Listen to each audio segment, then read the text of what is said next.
এসআইআরে বাদ পড়াদের নাম ভোটার তালিকায় অন্তর্ভুক্তির জন্য মুখ্যমন্ত্রীর কাছে দরবার বিদ্রোহী তৃণমূল বিধায়কদের। জেলাওয়ারি ট্রাইব্যুনাল তৈরির আবেদন, বাদ পড়াদের নাম অন্তর্ভুক্তির সরকারি সাহায্যেরও আবেদন মুখ্যমন্ত্রীর কাছে। মুখ্যমন্ত্রীর সঙ্গে বিদ্রোহীদের বৈঠক নিয়ে তীব্র কটাক্ষ কালীঘাটপন্থী তৃণমূলের। জেলায় জেলায় খুলবে এসআইআর এর ট্রাইব্যুনাল, বাদ পড়া ভোটারদের নাম অন্তর্ভুক্তিতে কলকাতা হাইকোর্টের কাছে আবেদন করবে তৃণমূলের বিদ্রোহী পরিষদীয় দল। মূল দাবি ছিল যে আপনাদের ট্রাইব্যুনাল কোর্টটাকে জেলা ওয়াইজ বিভিন্ন জোনে আপনাকে ডিস্ট্রিবিউশন করতে হবে, মানুষের হয়রানি বন্ধ করতে হবে এবং ডবল ইঞ্জিন সরকার যত হস্তক্ষেপ করে ইমিডিয়েট এটাকে সলিউশন করা যায়। এসআইআর এ বাদ পড়া ভোটারদের নাম অন্তর্ভুক্তি সহ একাধিক ইস্যু নিয়ে শুক্রবার নবান্নে মুখ্যমন্ত্রী শুভেন্দু অধিকারীর সঙ্গে দেখা করেন তৃণমূল বিদ্রোহী বিধায়করা। দলে ছিলেন বিরোধী দলনেতা ঋতব্রত বন্দ্যোপাধ্যায় সহ মোট 13 জন। মুখ্যমন্ত্রীর কাছে বিদ্রোহী বিধায়করা দাবি করেন যে 27 লক্ষ মানুষের নাম বাদ দিয়েছে, তাদের দিকটা মানবিকভাবে দেখার জন্য। বিদ্রোহী বিধায়কদের দাবি, মুখ্যমন্ত্রী সবটা মন দিয়ে শুনেছেন, জানিয়েছেন 27 লক্ষ বাদ গেলেও এখনো পর্যন্ত আবেদনকারীর সংখ্যা মাত্র 7 লক্ষ। তবে একজনও বৈধ ভোটার যেন তালিকা থেকে বাদ না পড়ে সে কথাও বলেছেন মুখ্যমন্ত্রী। তৃণমূলের বিদ্রোহী বিধায়করা সিদ্ধান্ত নিয়েছেন বাদ পড়া ভোটারদের নাম অন্তর্ভুক্তির জন্য নির্বাচন কমিশনকে চিঠি লিখবেন। এ ব্যাপারে হাইকোর্টের দৃষ্টি আকর্ষণ করা হবে।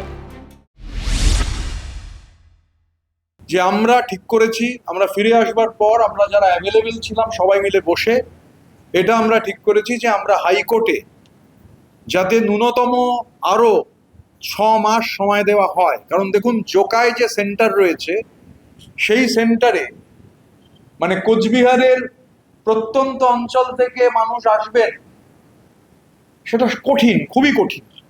যার ফলে রিজিয়ন ধরে আমরা নির্বাচন কমিশনকে প্রথমে যেটা আখরুজ্জামান সাহেব বললেন যে আমরা এই যে জানলাম আজকে যে 7 লক্ষ মানুষ নাম তোলার জন্য আবেদন করেছেন, বাকি 20 লক্ষ করেননি।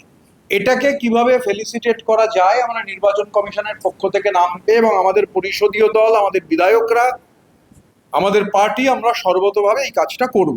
আমরা সেখান থেকেই আমরা সিদ্ধান্ত নিয়েছি যে 20 লক্ষ মানুষ আমরা নির্বাচন কমিশনকে, আমাদের পরিষদ দলের যিনি নেতা ঋতব্রত ব্যানার্জি, নির্বাচন কমিশনকে ইমিডিয়েট চিঠি লিখে এই যে 20 লক্ষ মানুষ যারা অ্যাপিল করেননি তাদের তালিকাটা আমরা নিয়ে এসে আমরা তৃণমূল কংগ্রেসের পক্ষ থেকে এবং তৃণমূল কংগ্রেস পরিষদ দলের পক্ষ থেকে আমরা হাইকোর্টে এটাকে মুভ করব এবং হাইকোর্টের কাছে আমরা টাইম চাইবো, অ্যাপিল করব যে যারা এই সুযোগ থেকে বঞ্চিত হয়েছে তাদের অজান্তে তারা গ্রামের নিরক্ষর মানুষ এবং এই জায়গাতেও আমরা সরকারের সহায়তা আমরা চেয়েছি।